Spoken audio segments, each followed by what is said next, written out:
Chapter 3: A Century of Stock Market History. Stock price levels in early 1972. An investor's portfolio of common stocks reflects a small snapshot of a large and powerful institution called the stock market. An investor should understand the history of the stock market, especially the wide fluctuations in prices and the varying relationships between overall stock prices and earnings and dividends. However, in this video, I'm not going to go into much detail about how and what exactly happened a century ago. I will simply explain what Benjamin Graham was trying to get across in Chapter 3. The gist of what Graham is saying in this chapter is that smart investors will never predict the future simply by looking at what has happened in the past. When the market goes into an exaggerated bull market, Graham explains that disaster is just around the corner.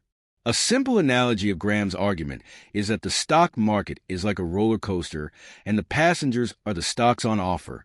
The only destination when the roller coaster is down is up, and the only destination when the roller coaster is up is down. And so it is with the stock market.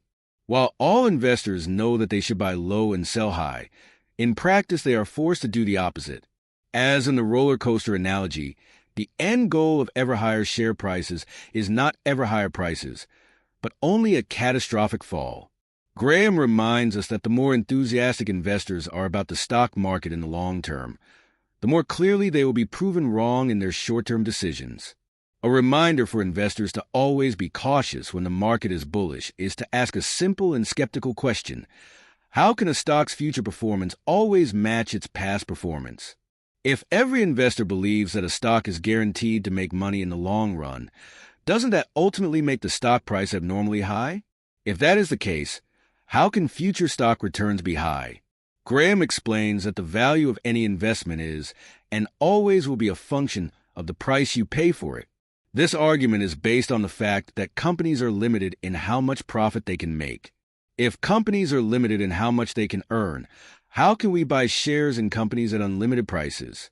If we focus only on the current returns of a good market, Graham argues, this can lead us to the illogical and dangerous conclusion that good returns now can be obtained from ordinary shares in the future. So how should we react to a bullish market? As smart investors, there are 3 things we need to consider before we decide to jump into a bull market. 1.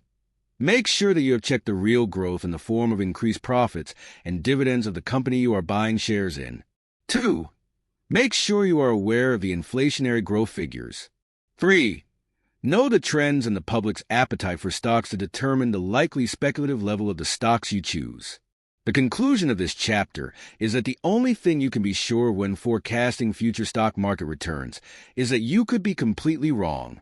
The only certain truth that the past has taught us is that the future always surprises us.